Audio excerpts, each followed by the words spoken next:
I never imagined my life as a plot twist in a bad soap opera, but there I was, staring at my wife's phone like it was a ticking time bomb. Because it was. Darling, your gym buddy just texted, "Can't wait for our next sweat session, minus the clothes." Boom! The message lit up the screen like a neon sign screaming Betrayal Avenue next exit.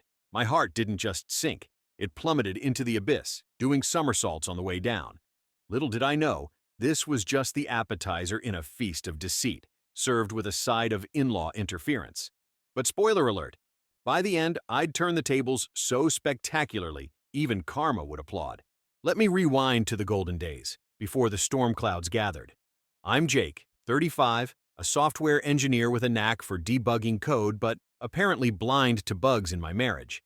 My wife, Sophia, 33, was the epitome of the perfect partner, or so I thought. We met in college, where she dazzled me with her sharp wit and infectious laugh. She was studying marketing, always spinning stories that could sell ice to Eskimos. We tied the knot 5 years ago in a beachside ceremony that felt like a rom-com finale. Vows exchanged under a sunset, her parents beaming like they'd orchestrated the whole thing. Spoiler, they kind of did. Sophia's folks, Harold and Evelyn, were the classic in-laws, over-involved but endearing. Harold, a retired accountant, loved crunching numbers and dishing advice. Evelyn, a homemaker with a flair for drama, treated us like her personal project. They lived nearby, hosting Sunday brunches where we'd laugh over pancakes and pretend life was as fluffy as the batter. Our life together was a well-oiled machine. We had a cozy suburban home, complete with a picket fence that screamed American Dream. Sophia worked as a PR consultant, jetting off to client meetings with her polished smile and power suits. I handled the home front, coding from my basement office while dreaming of starting a family. We'd talk about kids over wine, her eyes sparkling as she painted pictures of little feet pattering around. "Jake, you're my anchor," she'd say, nuzzling into my shoulder. I believed it. Hook, line, and sinker. But anchors can drag you down if they're tied to secrets. The first crack appeared subtly, like a hairline fracture in fine china. Sophia started working late more often, her excuses as thin as the skim milk she suddenly preferred. "Client dinners, babe. Got to schmooze to cruise," she'd quip, flashing that grin that once melted my defenses. Her phone became a fortress, password protected and always buzzing at odd hours. I'd joke, "Is that your secret admirer or just spam?" She'd laugh it off. "Only admirer I need is you, Mr. Fix-It." Witty wordplay was our thing, or so I thought. But hindsight is 20/20, and those quips were her smokescreen. One rainy Tuesday, fate, or perhaps my clumsiness, intervened. Sophia left for a conference in the city, forgetting her phone charger. I grabbed it to plug in, and that's when the screen lit up with a notification from gym buddy Alex. Not her usual fitness app alert. Curiosity, that sly cat, got the better of me. I unlocked it, our anniversary date. How romantic, right? And dove into the messages. Oh, the digital diary of deceit. "Last night's workout was intense. Your flexibility is killer," he wrote. Her reply, "Can't wait to stretch the limits again. Hubby's none the wiser." Photos followed. Not gym selfies, but hotel room romps.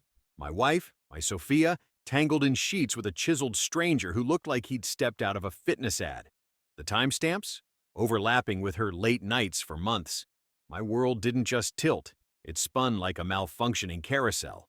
Rage bubbled up, hot and bitter, but I played it cool. No explosive confrontation yet. I needed proof, a plan. I dug deeper, cloning her phone data to my laptop, perks of being a tech guy. Emails surfaced, reservations at cozy B&Bs, flirty banter laced with inside jokes. "You're my escape hatch from domestic drudgery," she wrote. Ouch. But the real gut punch? Messages to her parents? "Mom, Dad, cover for me if Jake asks. Alex is just what I need right now." Harold's reply, "We understand, sweetie. Marriage has its rough patches. Just be discreet." Evelyn chimed in, "We've got your back, darling. Jake's a good man, but everyone needs a spark." My in-laws, the guardians of our vows, were accomplices in this affair farce. It was like discovering your cheerleaders were secretly rooting for the other team. That night, Sophia came home smelling of unfamiliar cologne, humming a tune as if life was a musical. I waited until she was in the shower, then confronted her with printouts fanned out on the kitchen table like a poker hand.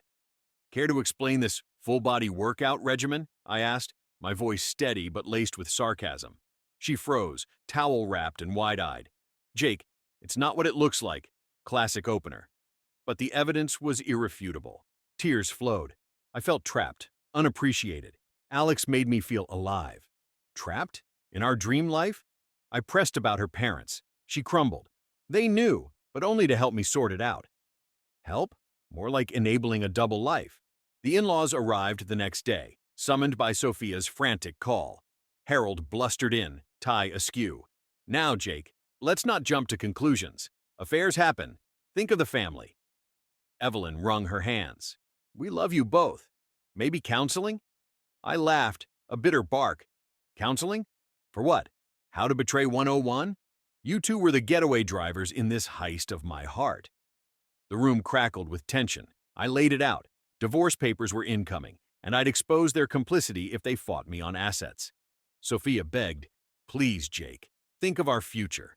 Our future. She'd torched it like a bad manuscript. But here's where the revenge reward kicks in, sweet as vindication pie. I didn't just walk away, I orchestrated a symphony of comeuppance. First, I changed the locks and packed her bags, politely, with a note. Your new escape hatch awaits. Bon voyage. Then, I contacted Alex's wife. Yes, he was married too. Cheaters flocked together. A quick email with select screenshots. Thought you might want to know about your husband's extracurricular cardio. She was grateful, furious, and filed for divorce faster than you could say karma cardio. Alex lost his job. Turns out he was Sophia's client. Conflict of interest much? And his perfect life unraveled like a cheap sweater. For the in-laws, I went subtle but sharp. At a family gathering I accidentally invited extended relatives to, I toasted, to Harold and Evelyn, masters of discretion. Who knew family secrets could be so accommodating? Whispers spread. Their spotless reputation took a hit. Evelyn's bridge club? Poof. Harold's golf buddies? Side-eye central. They pleaded for forgiveness, but I smiled. Actions have consequences, folks. Consider this your wake-up call. Without the snooze button, Sophia slunk off to her parents' guest room, her PR career tarnished by the scandal leaking through mutual contacts. I sold the house for a tidy profit, invested in my own startup, an app for detecting digital deceit. Irony's my new best friend.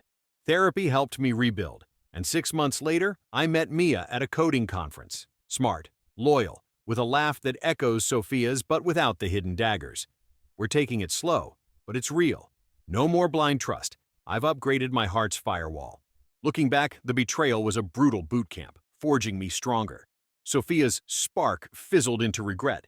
Mine ignited a blaze. As for witty wordplay in the wreckage, let's just say I went from happily married to happily ever after, solo edition with upgrades. Life's too short for half-hearted halves. I'm whole now, and that's the ultimate revenge reward.